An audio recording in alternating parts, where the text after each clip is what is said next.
શ્રી પરમાત્મને નમઃ. શ્રીમદ્ ભગવદ્ ગીતા અધ્યાય 9મો રાજવિદ્યા રાજગુહ્ય યોગ શ્લોક ક્રમાંક 13. ચોથા શ્લોકથી શરૂ કરીને 10મા શ્લોક સુધી ભગવાને પોતાનો પ્રભાવ, સામર્થ્ય વગેરેનું વર્ણન કર્યું. એ પ્રભાવને ન માનવાવાળાનું વર્ણન 11મા અને 12મા શ્લોકમાં કરી દીધું. હવે એ પ્રભાવને જાણીને ભક્તિ કરવાવાળાનું વર્ણન આ શ્લોકમાં ભગવાન કરે છે. એ આપણે સંસ્કૃતમાં પહેલાં જોઈએ શ્લોક અને પછી એનું ભાષાંતર, શબ્દાર્થ અને થોડુંક વિવેચન સાંભળીએ.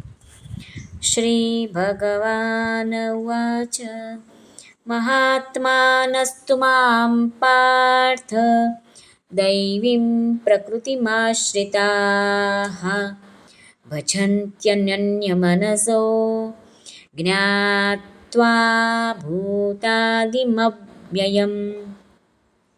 આ શ્લોકનું આપણે જે અંદર શબ્દો આવ્યા છે એના ગુજરાતી જોઈએ. તું એટલે પણ, દૈવીમ એટલે દેવી, આશ્રિતા એટલે આશ્રિત, અનન્ય મનસઃ એટલે અનન્ય મનવાળા, મામ એટલે મને, ભૂતાદિમ એટલે સર્વ ભૂતોનો આદિ, અવ્યયમ એટલે કે અવિનાશી, જ્ઞાત્વા સમજીને, ભજંતી મારું ભજન કરે છે.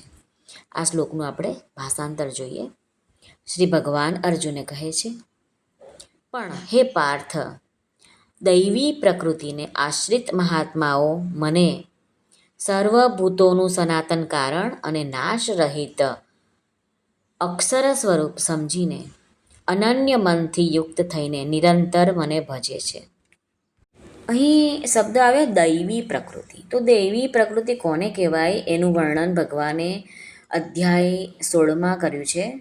તે આપણે ટૂંકમાં જોઈએ કે જેના અંતઃકરણમાં ભયનો અભાવ છે, અંતઃકરણ શુદ્ધ છે, તત્વજ્ઞાનને અને ધ્યાન યોગમાં નિરંતર દ્રઢ સ્થિતિ છે, સાત્વિક દાન કરવું છે, ઇન્દ્રિયોને પોતાના વશમાં રાખવી છે, ભગવાન, દેવતા, વડીલોની પૂજા કરવી છે, ઉત્તમ કર્મોનું આચરણ કરવું, વેદ શાસ્ત્રોનું પઠન અને પાઠન કરવું, ભગવાનના નામ તેમજ ગુણોનું કીર્તન કરવું, સ્વધર્મ પાલન અર્થે કષ્ટ સહેવું, અંતઃકરણમાં રુજુભાવ હોવો, મન, વાણી અને શરીરથી કોઈને કષ્ટ ન આપવું, સારું બોલવું અને પ્રિય બોલવું, પોતાના ઉપર અપકાર કરનાર ઉપર પણ ક્રોધ ન કરવો, કર્મોમાં કરતાપણાનો અભિમાન ન હોવું, ચિત્તની ચંચળતા ન હોવી, કોઈની નિંદા ન કરવી, બધા જ ભૂત પ્રાણીઓ ઉપર કોઈ પણ હેતુ વગર દયાભાવ રાખવો, ઇન્દ્રિયોની સાથે ઇન્દ્રિયોના વિષયો જે છે એના પ્રત્યે આસક્તિ ન હોવી, મૃદુ ભાવ હોવો, લોક અને શાસ્ત્ર વિરુદ્ધ આચરણ કરવામાં શરમ અનુભવી, તેજ, ક્ષમા, ધૈર્ય, બાહ્ય શુદ્ધિ, કોઈના પ્રત્યે શત્રુભાવ ન હોવો, પોતાનામાં પૂજ્યતાનું અભિમાન ન હોવું, આ બધા દૈવી સંપત્તિ લઈને આવેલા માણસોના લક્ષણો ભગવાને કહી બતાવ્યા છે. દેવી સંપત્તિમાં દેવ નામ પરમાત્માનું છે. પરમાત્માની સંપત્તિ એટલે દૈવી સંપત્તિ કહેવાય. પરમાત્મા સત છે. આથી પરમાત્માની પ્રાપ્તિ કરાવવાવાળા જેટલા પણ ગુણો અને આચરણો છે તેમની સાથે સદ શબ્દ જોડાય છે. એટલે કે સદગુણ, સદાચાર, સદવિચાર, સદકર્મ, આવી રીતે સદ નામ આગળ જોડાય છે. જ્યારે કોઈ પણ મનુષ્ય દૈવી ગુણોને પોતાના બળ દ્વારા ઉપાર્જિત માને છે અને માને છે કે હું સત્ય બોલું છું, તો એને એક અભિમાન આવી જાય છે કે હું તો સત્ય બોલું છું પરંતુ બીજા બધા સત્ય બોલતા નથી. આવું અભિમાન ન આવવા દેવું તે દૈવી ગુણોના લક્ષણો છે. દૈવી સંપત્તિવાળાને એમ થાય છે કે હું તો સત્યવાદી છું, તો હું અસત્ય કેવી રીતે બોલી શકું. એને કોઈ દિવસ એવું નથી થતું કે હું તો આવી રીતે સાચું બોલું છું પણ બીજાઓ નથી બોલતા. આમાં જ આપણું અભિમાન છુપાયેલું હોય છે.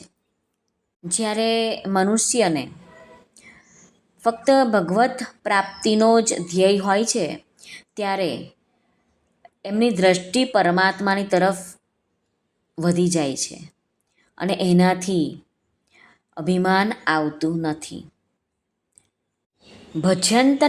ભજન્ત્યનન્ય મનસો જ્ઞાત્વા ભૂતાદિમવ્યય.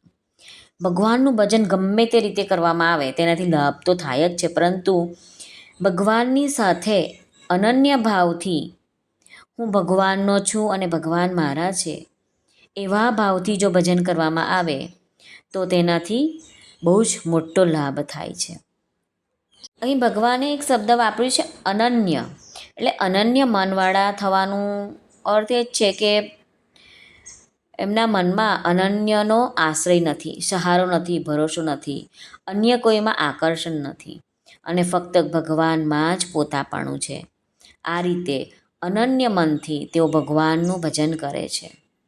જે મનુષ્યને એમ સમજાઈ ગયું કે આદિ અને અવિનાશી પરમાત્મા મારા છે અને હું એમનો છું, તે પોતાની જાતને ભગવાનના ચરણોમાં સમર્પિત કરીને શરીર, ઇન્દ્રિયો, મન, બુદ્ધિથી જે કંઈ પણ શારીરિક, વ્યવહારિક, પારમાર્થિક કાર્ય કરે છે તે બધું જ ભજન રૂપે પ્રભુની પ્રસન્નતા માટે જ થાય છે અને જ તેનું અનન્ય મનથી ભજન કરવું કહે છે. આનું વર્ણન ગીતામાં ઠેક ઠેકાણે થયું છે. અધ્યાય 8ના 14મા શ્લોકમાં, અધ્યાય 9ના 22મા શ્લોકમાં અનન્યાસ ચિંતયંતો મામ યે જનાઃ પર્યુપાસતે તેષાં નિત્યાભિયુક્તાનાં યોગક્ષેમં વહામ્યહમ. અધ્યાય 12નો 6ઠ્ઠો શ્લોક છે. યે તુ સર્વાણિ કર્માણિ મયિ સંન્યસ્ય મત્પરાઃ અનન્યનૈવ યોગેન માં ધ્યાયન્ત ઉપાસતે. અધ્યાય 14નો 26મો શ્લોક છે. માયી ચ યો વ્યભિચારેણ ભક્તિયોગેન સેવતે સગુણાન સમિતિત્યેતાન બ્રહ્મ ભૂયાય કલ્પતે. આમ અનંત બ્રહ્માંડોના અવિનાશી બીજ ભગવાન જ છે. આ પ્રમાણે દ્રઢતાપૂર્વક માનવું એ જ ભગવાનને આદિ અને અવિનાશી જાણવું છે. શ્રી કૃષ્ણાર્પણમસ્તુ. સર્વને ભાવથી જય શ્રી કૃષ્ણ. રાધે રાધે. હરિઓમ તત્સત. જય ગુરુદેવ દત્ત. જય સ્વામિનારાયણ. જય માતાજી. નમઃ પાર્વતી પતે. હર હર મહાદેવ. હર સિદ્ધેશ્વર મહાદેવની જય. સર્વનું કલ્યાણ થાઓ, સર્વનું કલ્યાણ થાઓ, સર્વનું કલ્યાણ થાઓ. જો આપને આ વિડીયો પસંદ આવ્યો હોય તો લાઇક, શેર અને આ ચેનલ પર નવા આવ્યા હોય તો સબસ્ક્રાઈબ જરૂરથી કરશો. આપ સર્વનો ખૂબ ખૂબ ધન્યવાદ.